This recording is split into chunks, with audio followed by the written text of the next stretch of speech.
All right. So, what's up, podcast? So, basically, one of my most embarrassing moments, and it's a truthful moment in itself, was when I was around like 18, 17. I wind up getting myself caught up into some things that changed my life forever. So, when I was 18, instead of me getting prepared to graduate, I wound up catching myself into some trouble, and I caught a case. And when I was 18, I caught a case of 2 counts of aggravated robbery. Wow.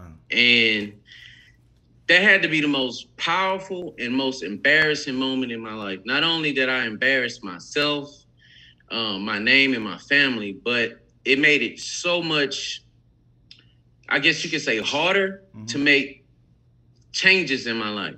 But due to that, it's funny. Due to that, it made a lot of changes in my life for the positive. So in itself, it was the most embarrassing moment, but it also changed my life for the better.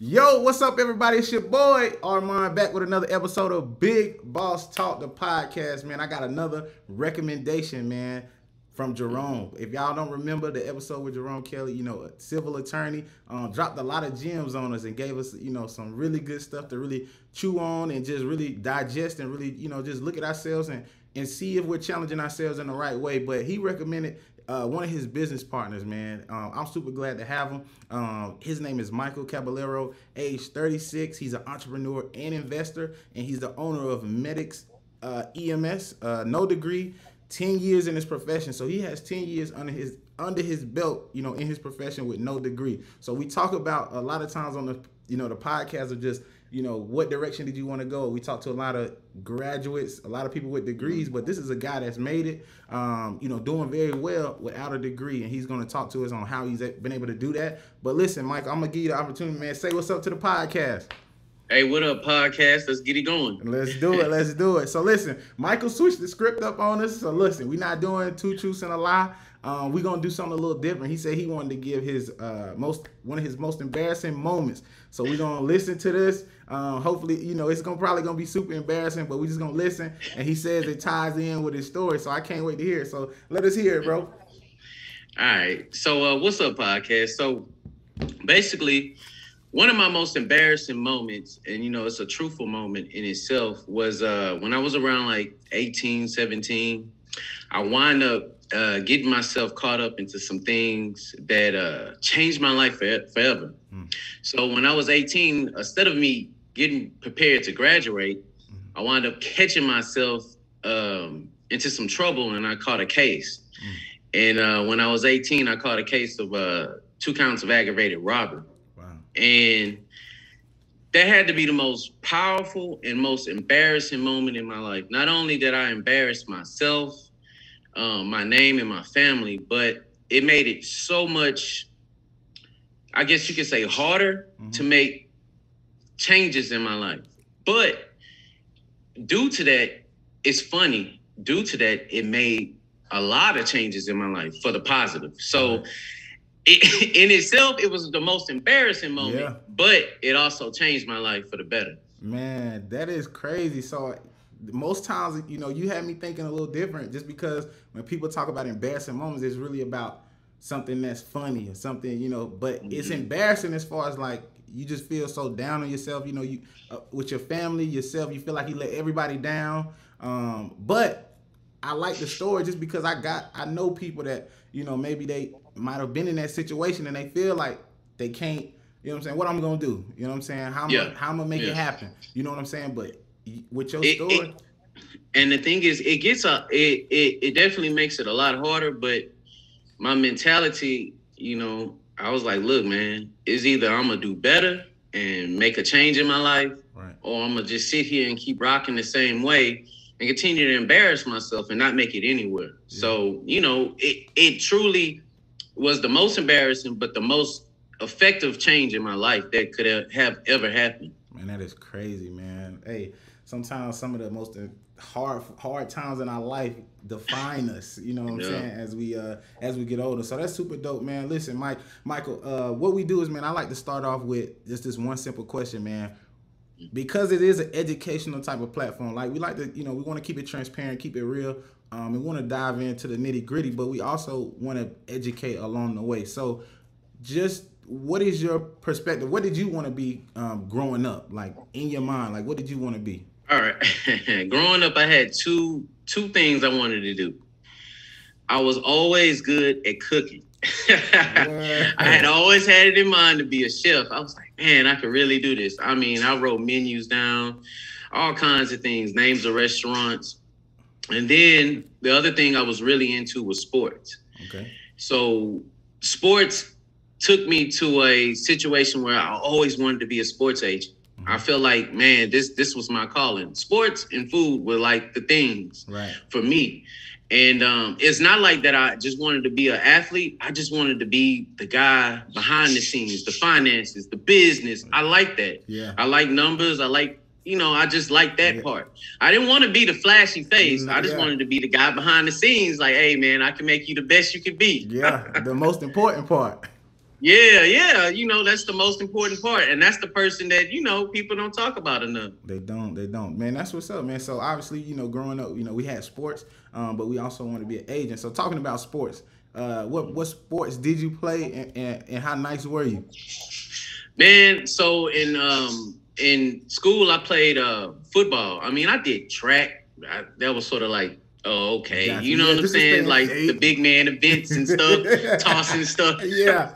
You know what I'm saying? But that was because, it was cool to do. The track meets were live to meet all the different schools and the chicks and stuff like that. Yeah. But, necessarily it was football. It's not, I wasn't just that nice in sports. It wasn't like I was like, oh man, I'm about to go pro. For sure. Nah, I was more so like, man, you might go pro, bro. Hey, you might need an agent one day. You know what I'm saying? Hey, I like your thoughts. You say, listen, it might not be me, but you gonna need somebody. Yeah, so you gonna need somebody. Hey, I got your back, bro. Yeah. Man, that's crazy. So that's what's up, man. Hey, you ain't lie, man. Track meets was always dope. They had us doing the big man relay, the 4 hour. But I ain't do the relay because I was just like, man, that's embarrassing, man. To me, I was just like, I'm quick, you know what I'm saying? But y'all ain't gonna have me out here trying to embarrass running with not no long distance, man. Long distance. So, you're right. You just kind of really go out there for the track meets and just because you get in that middle of that field, meeting with different schools and just trying to, put on game and stuff like that. So that's dope. Yeah. For sure. So let's get, so going back, how was your, what was your background like as far as like, growing up? Like, how was your, parents, what was that situation like?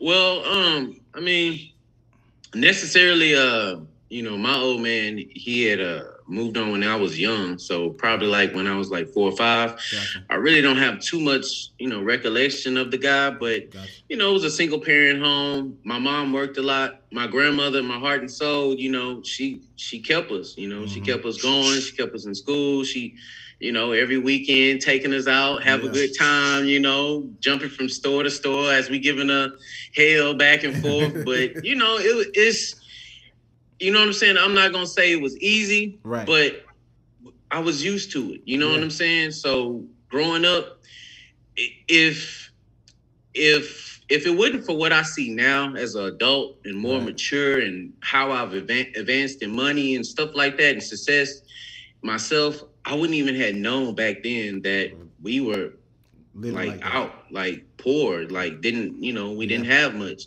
because, the surroundings, we were all the same, so it just, so to be honest, at the end of the day, it was hard for me to deal with school because for whatever reason, as I got older, school was just not my thing as far as, I guess the authoritarian part, dictating how this is done and that's done.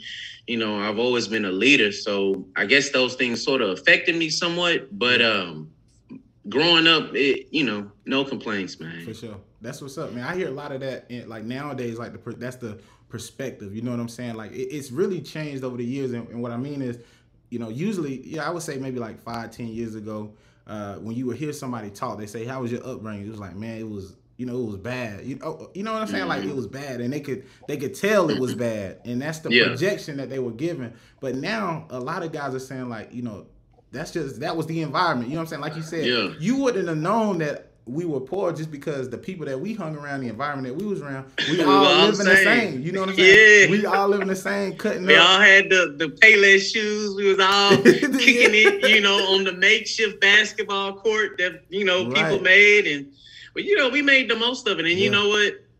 I always tell people, it's not the success that makes me, you know, the happiest. It's the journey, man. It's the overcoming the different odds and the memories of doing those things and evolving as a person that, you know, will just make me feel successful and unbelievable, you know. That's dope, man. And I think I always say the same thing. It's like, because when you start from zero, everything else is just up. You know, you can't go lower than the bottom. So it's like, you can't. As you start going up, you just you look back and you be like, dang, I did that, because you thought you might not have had the opportunity to do that or live that type of lifestyle. So it's definitely the best part is just remembering kind of like where you come from and then the journey that you had, you know, kind of going up. So, you know, talk to me, you know, because we talked about the embarrassing moment, and you just talked about, you know, being in that type of situation.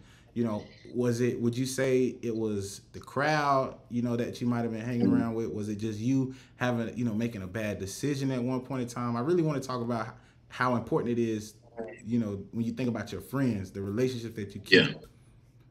Well, you know what? I felt like at the time it was a bad decision on my part. Okay. You know, normally, for me, I've always been one that, you know, voice my opinion, and you know, I would normally just lead. And at that point in time, I don't. To this day, I still think about it, like, what made me like go out there? I mean, don't get me wrong, I was, you know, messing up, you know, when I was young, you know, messing around with different things and stuff like that, but not quite like that. You know, and that particular situation, I guess it was the moment of, I don't know, I guess it could be the crowd situation of being, you know, trying to keep a reputation of being cool, but all in all, it wasn't my normal perspective of how I would handle myself. Got it. Okay, that's what's up, man. And so, now that we, you know, going into that situation, because, you know, just always want to be honest. Like I always tell people, you know, just be mindful of the people that's around you. You know, for me, I'll talk about myself. Just sometimes you know, you kind of grow up in situations or grow up in different environments where you may have to, you know, sometimes you put on a persona to, you know, maybe feel or look at a certain way just because you don't want to be looked at as like, you know what I'm saying? The oddball. You're the oddball, you know what I'm saying? Even though you might have different interests, like, you know, you might not like, you know what I'm saying? Just talking about the same, you know, the same usual stuff. You might like, I like the, you know, read. I like the, you know, I like technology. I like gadgets. You know what I'm saying? Like, you didn't have to, you know, be in the sports. You know what I'm saying? Most of the time, people do sports because that's where the boys at. That's, you know, and you come to find like a little passion for it because, you know, the game there. But going back, you probably been like, man, I really like robotics. Man, I should have just stayed with robotics and, you know, did my thing in my lane. And you still you young where you don't realize that you'll still be boys with those guys even though y'all do different things. You know, you really find some things out as you get older. And I guess I felt like at the time, I guess I just didn't have like that father figure, like, you know, making me feel at ease with, you know, just, you know, being myself totally, you know, like, you know, so that's just how it goes sometimes, especially when you're young, you know, you can be easily manipulated with certain things, just peer pressure in itself, you know, but, you know, it comes with age, you know, more wisdom, you know. For sure. And hey man, y'all listen to Michael, man. He giving us, you know, we talking about some gems, man. Like, you don't hit your head against this wall, man. I know sometimes you got to learn through mistakes, but if you can, you know, if you can listen to other people, I'm the type of person, I can see somebody make mistakes and I'm like, all right, I'm not That's doing it. that. You know what I'm saying? Like, listen, we not doing that. But Yeah. talk to me about entrepreneurship, man. What was your first taste of entrepreneurship, and what you got? You know what made you get into that type of Yeah. field? Well, my first taste of entrepreneurship was about 11 years ago. Mm-hmm. A guy, pretty much, he was in this particular field, EMS, and he basically took me under his wing and laced me up with a bunch of the knowledge of how to run the business. And you know what? At that time, I think I had just got out of being locked up. Yeah. I didn't have nothing. Yeah. I came from working at a job at Walmart night shift. I would work at Walmart night shift. Then I would go and wash cars during the day. Talk about hustling. So it was like I was not getting any sleep. But this guy believed in me enough that, he could lace me up on the business part. Yeah. He asked me to step out there and start doing some marketing for him. And that's what led me to deep dive into this field, like to soak up all the knowledge I could, meet more people. And one thing I've always been able to do is communicate with people. I mean, I can talk, I can go back and forth and, debate and talk. I mean, I have no issue with that at all. So that led to me just meeting more people and doing well marketing for him. And basically because I was doing so much marketing, doing it so well, I was just always basically out on my own in the field. I didn't have him coattailing me or holding my hand.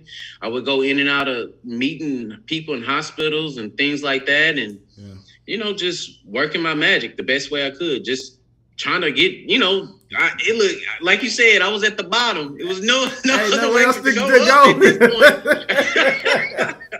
Man, hey, my man had the gift of the gab, man. I call it, that's a serious gift, man, when you can go out here and communicate with all different walks of life of people, man. But who was this person that put you on game? Like, why do you think this person was just like, you know what I'm saying? Because sometimes they'd be like, I don't know if, for me, like I look at it as far as like, God put people in your life for a certain reason. And, he had to see something in you to be like, man, let me put Buddy on game. Like, what was that like? Who was it? Yeah, so it was a guy by the name of James Chaney. So he ran a company out here, and the thing was, it's funny, to this day, I don't quite know what he saw in me. Yeah. You know what I'm saying? Like, I really don't. I ain't know. Maybe it was just, maybe it was just how I came across to him. And, and I get that a lot, that I come across easy and people feel comfortable talking and working with me. Yeah. So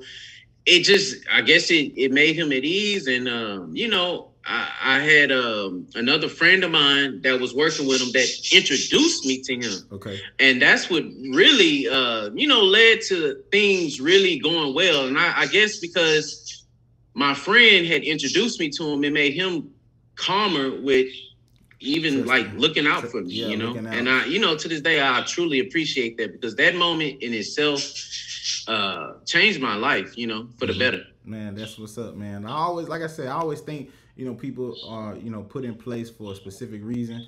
And like you say, things happen for a specific reason. So, shout out to Mr. James, whatever the case may be, man. He tapped you on the shoulder, but, you talked about marketing for him. What were you necessarily doing, with the marketing? Were you having to go up to people? Are you pitching them certain stuff? Like, what was what did that consist of?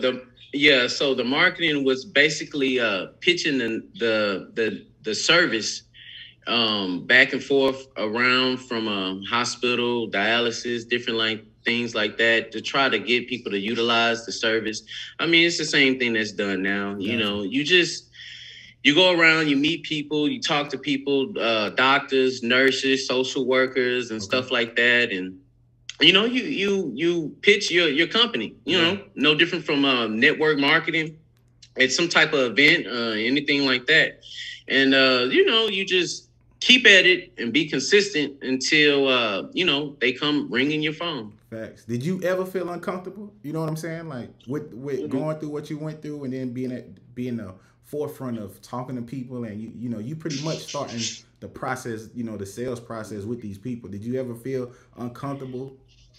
when I first started, I'm not gonna lie, I was nervous as hell. Yeah. I'm like, man, this might not be for me. Yeah. I'm about to go into more of a corporate world, more white people, nothing against any other race. Yeah. It's just that we all know that, we feel like we're held at a higher standard. Right. And to have my background and, to be African American, it felt like, man, I might be in over my head. Gotcha. But like you said, when you're at the bottom and you have nothing else, you have nothing to lose. Mm-hmm. I'm barely making it, working the jobs that I'm working. Yeah. Even when I had got out, I had went like almost a year and a half. Nobody would hire me for any job. I mean, not one job. So when you're at the bottom, you're looking like, dang, I'm trying to do better. I want to do better.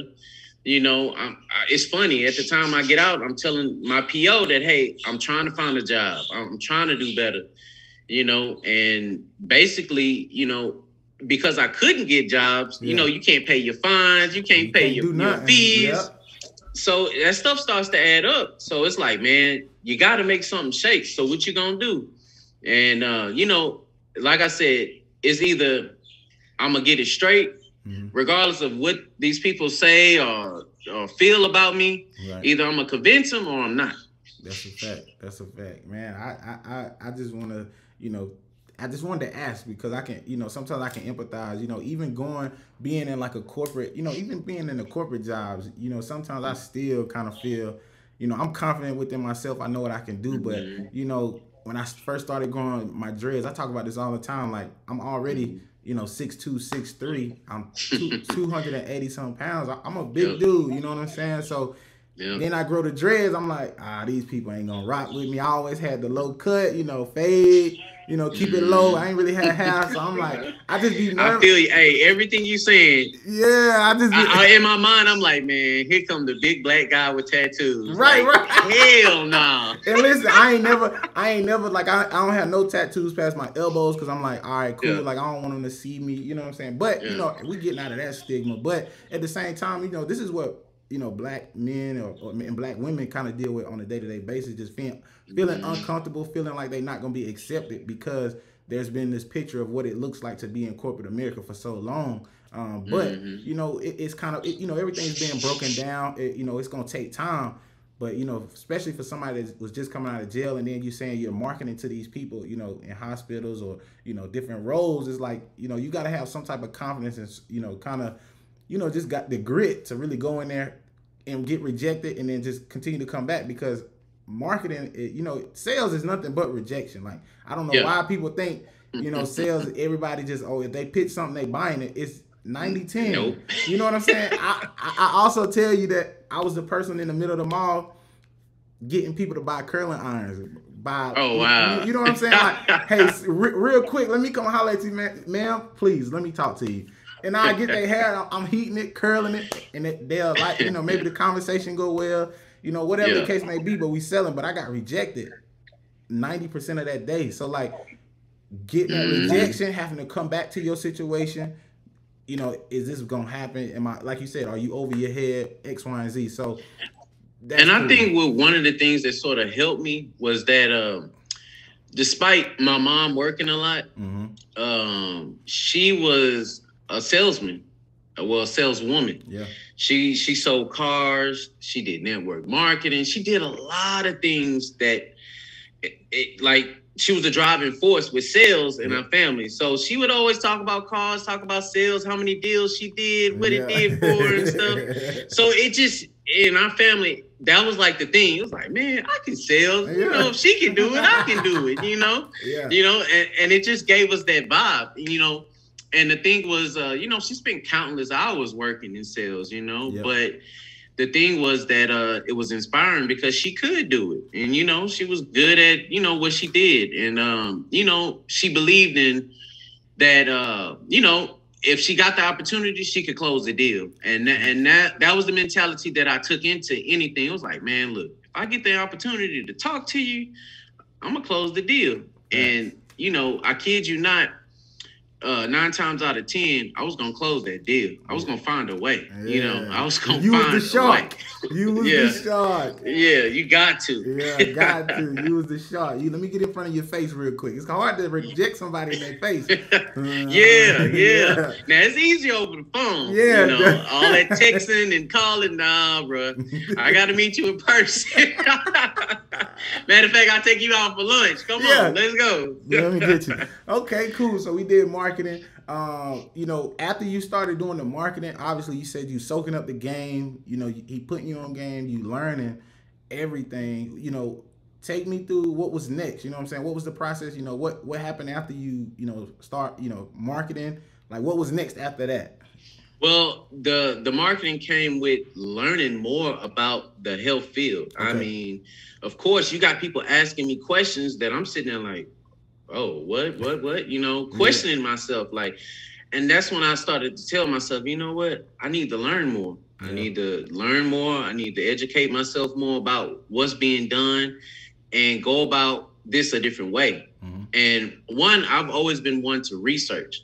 Despite, not liking school much and stuff like that, history and researching and, things like that, about physics and space and astrology, those were my things. Like, I could research for days. I didn't need anybody to teach me that. I could just sit there and read about it all day, and just dig into it, So it became a thing that, because of me liking the research, I started just digging and learning more, and him opening up more and telling me certain things, and sort of just what's the word?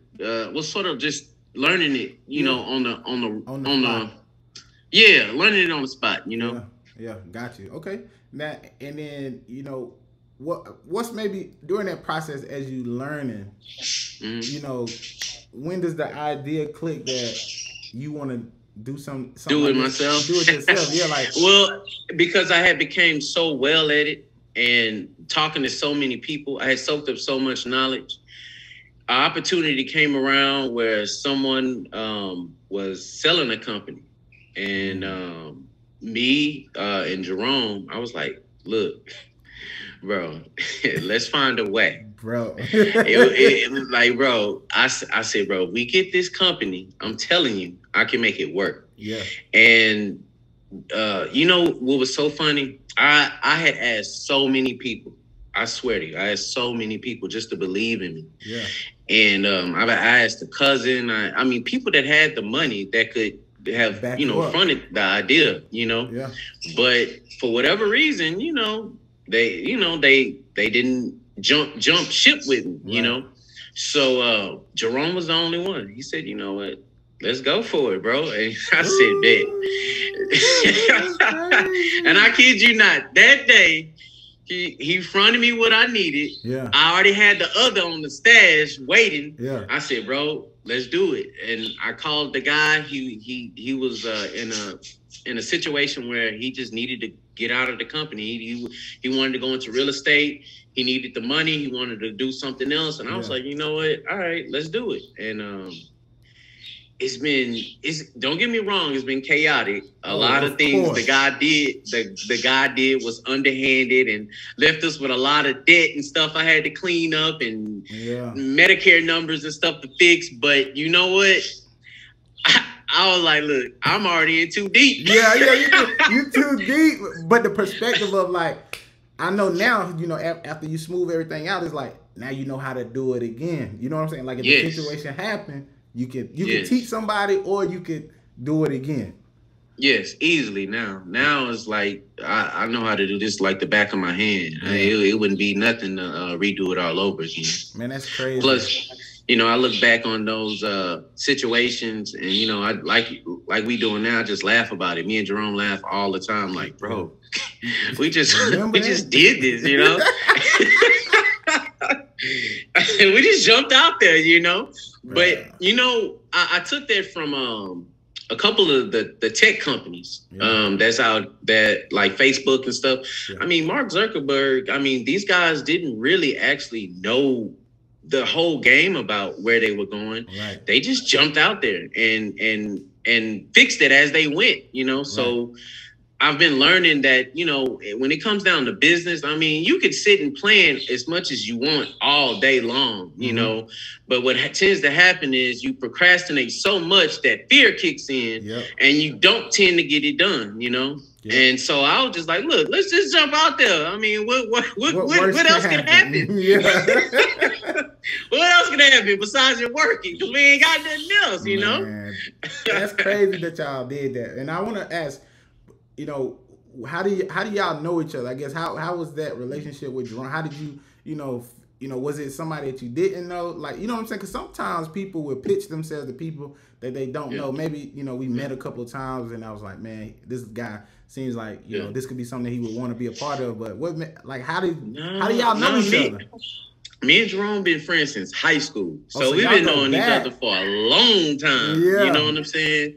We've been kicking it for a while, so it's a tight relationship. And you know what's so good about the relationship between me and him, not only being friends but also partners, is we can have disagreements, but we don't have to, you know, it don't go beyond just being a disagreement. You know what I'm saying? And we know when, you know, hey, you know, my bad, bro. Like, I should have did this, like you said, you know, and ain't no fear in admitting that, you know, and I can appreciate that. And that goes a long way, you know, because most people believe that, you know, when you have a friendship or a family that, you know, the business can't work. But, you know, it actually can work. It's just all about compromise. No different from, you know, any other relationship. Can you compromise and put the work in to make it work? Right. And the respect level always has to be there. You know what I'm saying? So in that relationship, because you know, you understand that, like, obviously business, you know, there's no, they always say there's no emotion in business, because when you're dealing with numbers, you know, it's like, okay, how do we get better? What's the issue? How do we fix the problem? You know what I'm saying? There's really no emotion. It's just a, you know, problem, solve it, move on. Solve it. But it seems like you guys have the respect level, and I think that comes with the relationship of being friends since high school. It's like, I would never do my man's, like, you my man's first. We doing business together, but we gonna, you know, y'all respect each other at the same time to be like, hey, like you said, I messed up, let's fix it, and then we move on. Next time we come across it, you know, I'm listening to what you got to say, because, you know, you seem like you were knowledgeable on that situation. So, I mean, like, that's the type of business partner I would want. You know what I'm saying? As far as, like, if I want to go into business with somebody, I want to go with business with somebody that's like my right-hand man. Like, I know, you know what I'm saying? We got a relationship, and as long as we stay bros and keep the business, we gonna be straight. You know what I'm saying? We can make it work. You gotta work hard, like you said. Exactly. And then it, you know, it leads to a lot of, you know, playing hard, you know, having some good times, you know. Facts. Okay, so then y'all did this. Y'all was like, all right, let's do it. You hit with Jerome. Jerome was like, all right, bet, I got you. Woo. Y'all start doing it. You get in. It's a lot of chaos in the beginning. A lot of stuff you had to fix. You know what actually, you know, because it's, if I'm medics EMS, what does the business actually do? Like, what do you guys do?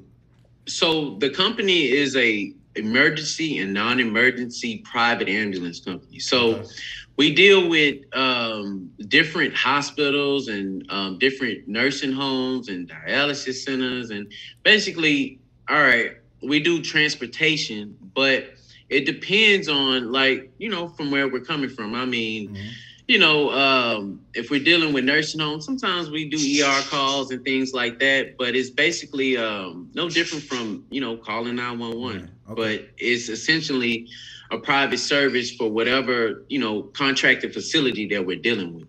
Got it. And so do you go out and get the contracts? Like, you pitching yourself to these different private, you know, and what type of preparation does that take when you have a business like this? You know, what do you have to back to, you know, for people to feel comfortable to say, all right, we want to contract with you guys? Because I'm pretty sure when you're dealing with medical, you gotta have your everything aligned. Gotta have it all together. You gotta have I mean, so like what insurance, certifications. I mean, all of those things need to be intact. But essentially, you know, for me, like I said, when I was my thing was about being a sports agent. Okay. So I did wind up going to college for a while. I went to TSU for a while, and I took business marketing. So I've always been, like I said, when I went to TSU, I took that business marketing, and then I jumped into a field of doing marketing. I've always been able to learn on my feet and talk to people. Right. So that's something that benefited me the most, was that throughout the years, I started to build relationships with people, and they would go to other places. They would remember my name, and they would say, "Hey, I'm over here." And then they would tell other people, "Hey, he got some good service." And see, my thing was, I had always prided myself on having a good rapport and reviews. I having my name not splattered. Like I prided myself on those things, those particular things, because I knew that once you had a bad name in the business, because it's such a small and competitive business, especially where we're located, you're done. You're done. And then, we're black owned, so it was like, bro, you gotta get it right. You can't let it go wrong. Up. You cannot mess up. You already know how it's gonna go. Like, bro, this was your one chance and you messed up. Now what you gonna do? This how y'all coming in here? Okay, bet. Exactly. Man, that's hard, man. I mean, I commend y'all, man. Like, when I sat down with Jerome, he was like, man, I got a business partner. And I was like, I never really asked him what business, he was actually in, but to know that, Medics EMS, like, y'all doing something major, man. Even though it's y'all's business, y'all making, money, whatever, but the service that y'all provide is very important, for people that, if they are sick or if something happens, you know what I'm saying? You guys are there to say, all right, let's go get them. You know what I'm saying? Let's get them to where they at. How did y'all, because you inherited a company. So when you inherited a company, did you inherit the employees that was within the company, or did you bring on other people with you? Well, we inherited everything with the debt. But you know what? I'll say this.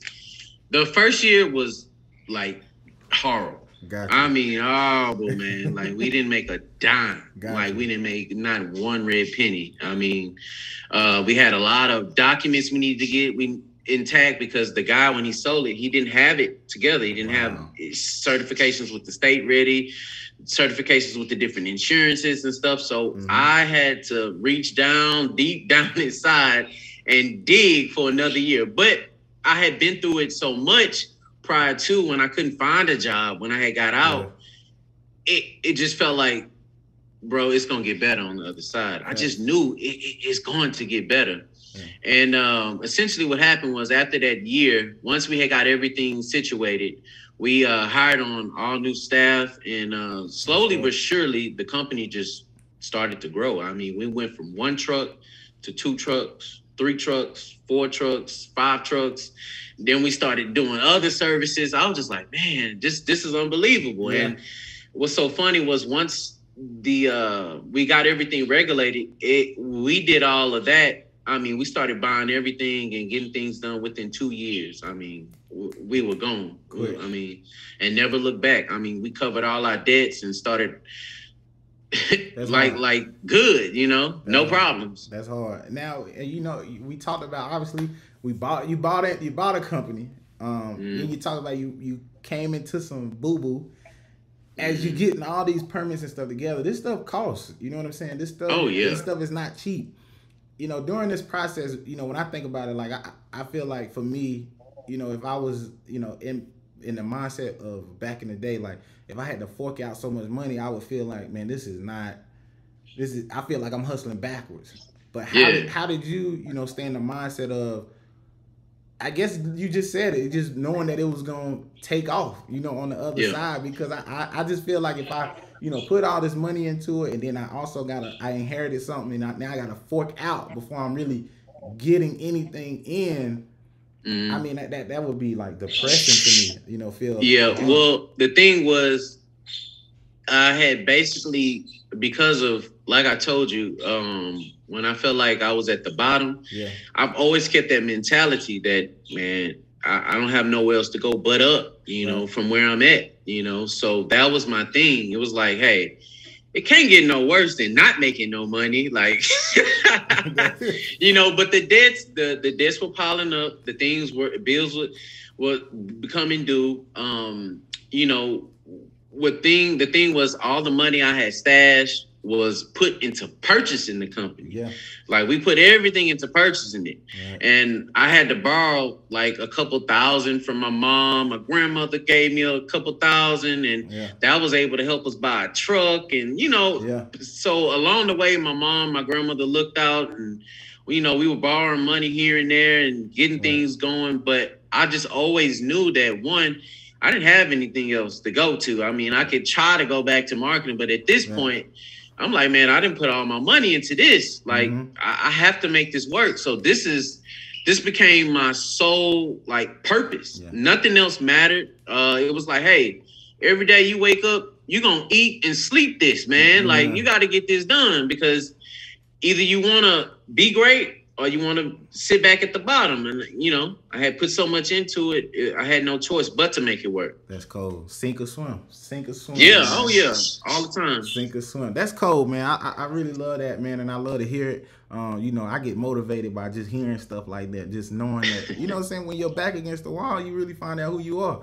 And you got to go get it. You know what I'm saying? You fighting for something every single day. You don't know if it's going to pan out, go left.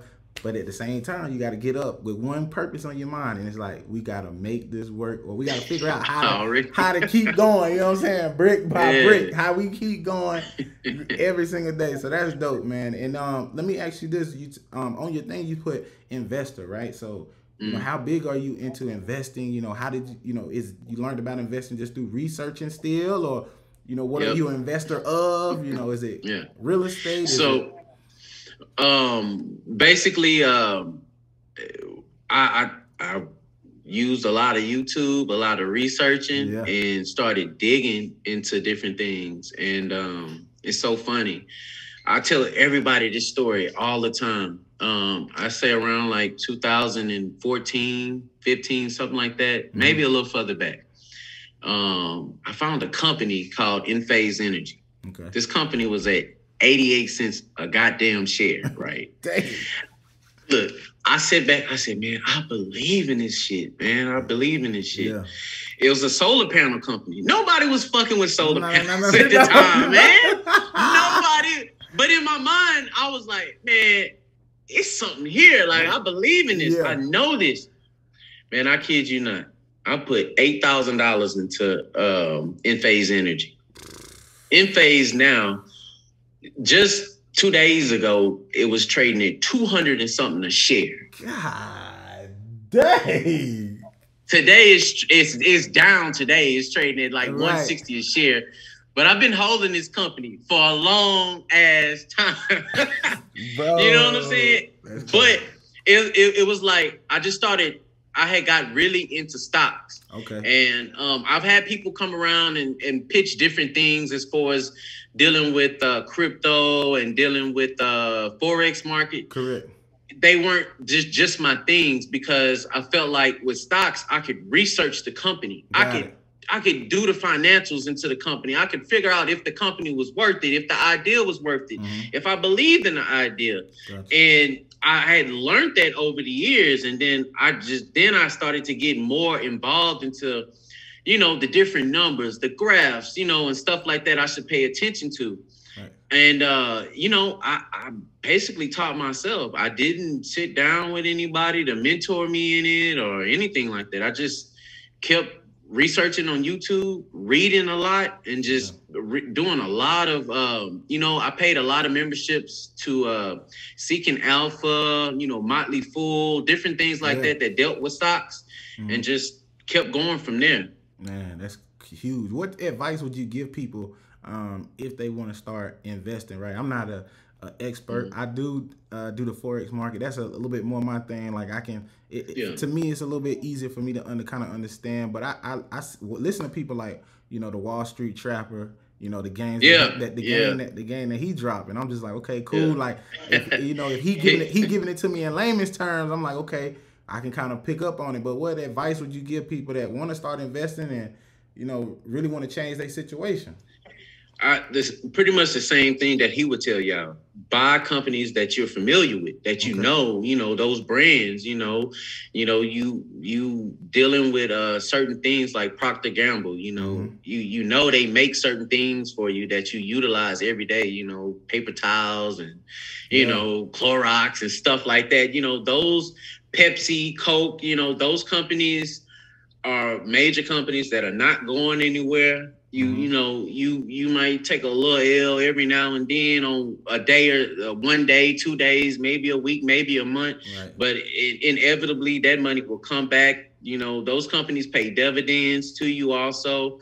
So stick with companies that you're familiar with. Now, for me, I've always been a risk taker, as you can tell. No risk, no reward. So the thing with Enphase, it was like, bro, I believe in this. Like these solar panels is this is what's gonna happen, So let me jump out there. Facts. So it's like, if you feel, my thing is, I never tell anybody not to, take a risk on yourself sometimes. It may be the most scariest moment in your life, but sometimes those moments can make you so much stronger as an individual, that you knew what you believed in and you went for it, and you didn't let anything hold you back. That's cold, man. That's cold, man. Listen, Michael, man, we kind of at the end of the conversation, man. It's been a lot of game. Like I said, I just been kind of, just for me personally, like I love just talking and just soaking up knowledge and really getting so many different perspectives and understanding. You may be going through something, but somebody probably already done went through something worse and they made something out of it. You know what I'm saying? So it's always, every time I sit down and talk with somebody, I'm motivated to keep going. You know what I'm saying? Even sometimes when I don't feel like sitting down talking or doing, but it's not for me. You know what I'm saying? At the end of the day, it's really not for me. But when I sit down and talk to people like you, man, and everybody that I've talked with, it's another level of motivation. It's another gear to keep going or go harder. So, man, I want to thank you, man, for just, like I said, taking time, chopping it up. I hope hope it's been clean, smooth, nothing crazy, just a genuine conversation, man. Yeah, everything was great, man. I truly appreciate you having me on here. And just, letting me, talk about it, and, hopefully it'll help someone else out, motivate someone else, and, get other people to, just keep pushing. That's all I can really say, is just keep pushing. For sure, man. Well, listen, I wouldn't be a sales guy if I ain't do this. If y'all need something as far as with your business, I work with Verizon. I do senior account management. So if you need, we do anything, all things as far as business internet, voice over IP, we do vehicle tracking, stuff like that. Anything that I told Jerome, I hit him up. That's how I kind of met him, man. We met at the I don't know if you've been before, but it's like a little Mediterranean spot where you just get the hookah and stuff. He was, layout. Yeah, my man was in there chilling, and I pulled up on him because I was with some coworkers. That was our spot, man. Layout and Mary's out for Richmond. I mean, we would always be in there all the time. Just and basically that was like our meeting area. We would sit down and discuss and have tea and just figure out what's the next move. And we still do that to this day. And it's all about relaxation over there. I'm telling you, relaxation. But yeah, man, I definitely want to chop it up with you, man. And like I said, hopefully, I'm hearing. I tell people Houston, but I'm in Spring. But I'm here in the area, man. So like I said, if there's ever come a time where y'all need something, need anything, just let me know. And I definitely have you guys' back, just because y'all did a favor for me and just really gave a lot of game to people that's listening and watching. So thank you. But the last thing I got is I just got 6 questions, bro. You got to answer 6 questions in 5 seconds. Got you. So it's not it's nothing crazy. It's just a few questions. And then after that, I always go off recommendations, right? Just how Jerome recommended you. I need a recommendation of somebody that you think fits the mold of the podcast, super dope, got something going for themselves, and really can, that you feel like their story or what they, what they've been through or what they've accomplished can help somebody else. So after we play the game, if you could just give me that recommendation, all I ask is you send me either their Instagram, phone number, email, however they like to be contacted. I'll do the work from there, and then that's it, bro. Got you. Bet. All right, here we go. So let me start. I'm gonna start off with this one. So we got 25 hours in a day. All right. So you got an extra hour. How do you spend that extra hour? Man, how I spend the extra hour, right? Yeah, extra hour. You got another hour added to your day. What would you do? Sleep a little bit more. My man said, we gotta sleep, dog. Okay, cool. What's something / activity you can do every day besides sleep? Man, gaming. I like the game. You a gamer? Yeah, man. I could be on Call of Duty goddamn all day if you let me. Dog, what system you got? Huh? What system you on? Oh, I'm on the PS5. Okay. I gotta get the gamer tag, man. See what's popping. All right. That's a bet. Okay, what's more memorable? Movies or music? Music. Music. Okay, cool. Yeah, music always, I can hear it in the back of my head all the time. Different songs for different memories. Thanks. Okay. And then if you could time travel, what period would you like to go back to? Man, that's a good question. I get a lot of probably, I don't know, man. That's a good question. Hey, I get a lot of good answers. You ain't gotta worry about the 5 seconds. I put 5 seconds on people so they can see where their mind goes quick. But what do you don't think you know, or you just kind of like, man, that's kind of tough. It's a tough because, all right, I guess I would probably go back to the 90s. To the 90s? Okay, got you. Yeah, to the 90s, and if I was, the age I am now with the knowledge I got now, shit. Man. The knowledge I got now, You'll and be I'm a in the cheat 90s. Code. You'll be a cheat code. Right before Bill Clinton got in and the economy started to boom. Man, you'll be a cheat code. I would be winning right now. I'm telling you, man. You'll be Elon Musk. Oh, yeah, already. Man, that's what's up, man. I heard a lot of great things. People say kind of what you said, go back in the 90s as an adult.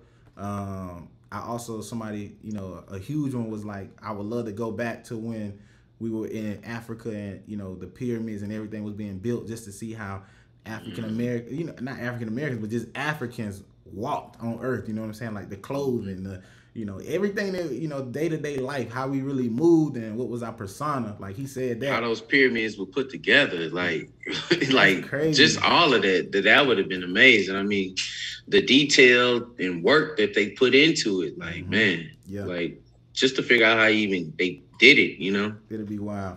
So then we got favorite TV show to binge watch. Man, you know what? I watch what's the movie? What's the show called? Stranger Things off of Netflix. Hey, it's hard. Yeah, it's a couple of them. Well, you know what? Game of Thrones. Okay. I like Game of Thrones. Got you. I can binge watch Game of Thrones. I can still watch those old episodes now. Got you. I can't. I'm not a big. I haven't gotten into Game of Thrones, but Stranger Things, that's my show. Can't wait for the new season. But I'm a heavy power guy. All the series, like I'm big into that. And then Power, Force, Ghost, all of that. Yeah, all of that. Okay, so then what's the last one? So what's the quality people enjoy about you, bro? A lot of people just, appreciate me for, who I am, just down to earth, nothing like just, out of the blue. I'm pretty just mellow. And one thing I've always prided myself on is not selling the knowledge I got. Like, bro, if I know it and I know I done all the work to research it and stuff, and I can help somebody, I'm willing to do it because I believe in karma. Gotcha. I believe that, you know, what you put out is what you'll get back in return. So, you know, I don't try to, you know, do too much. You know, I just try to help where I can and when I can. And people appreciate that about me. Facts. That's what's and up. That I'm straightforward with it. Yeah, I appreciate it, man. Like I said, you gave a lot of game today. And you know, for a lot of people that's watching, you know, you can make something out of nothing, man. Like it's one embarrassing decision, one choice doesn't make you or break you. Is what you do after that decision, how you internalize those feelings, how you know, how do you refocus, you know, what you got. So, man, you really taught us a lot. And keep, you know, you and Jerome keep going with the business, investing. Anything that y'all got going on in all y'all endeavors, I just wish nothing but success and positivity over both of you guys. Because you guys appreciate that, man. Yeah. And then, what's your recommendation, man? Who you got for me? Man, so I got a friend. His name is Antoine Joseph. Okay. So that'll be his name on IG. Dude is a real smart dude. I mean, he put me on to some books that really changed my life. I mean, if I had to recommend somebody, it'd definitely be him. Okay. I would definitely recommend this book called The Compound Effect by Darren Hardy. That book like really changed my life. Hold on, let me hold on. Man, this is crazy. Yes, that's crazy. That book changed my life, man. Listen, hey, it was right here, bro. That's funny, man. That book changed my life. Hey. He told me, he said, bro, read this book, and when you read it again. Yeah. Read it again. And I kid you not, you know, I read that book so many times. I know the book from front to back, and inevitably it's what has helped me because it's one of my major things is just to be a billionaire before I pass away. Yeah. And I've learned that I'm not going to get it overnight. You know, it takes small steps, small steps. And I just keep making those steps. And in the end, you know, because I'm so ambitious and goal oriented, I can inevitably feel what I'm about to bring to myself later on in life, you know? Man, dude, thank you. We couldn't have made that up at the end. That's going to be so crazy. The book was sitting right here. I was like, you know what I'm saying? I dive into the book. I love it. So, man, shout out. Man, that's a dope book for real, man. But thank you. I'm going to give you back the rest of your night, man. I enjoyed the conversation, man. I'm going to text you. I just need a few things from you just to kind of, as far as editing the video and stuff, just because I want to make sure that, you know, if people can reach out to you, you know, if there's people watching that have a service and they want to contract you guys, I want them to be able to kind of reach out and, you know, if it's possible, you know, something like that happens, they can contract you. But thank you, bro. Thank you, for real. Man, appreciate it, man. Thanks for having me on. Have a good night, bro. All right, peace. Peace.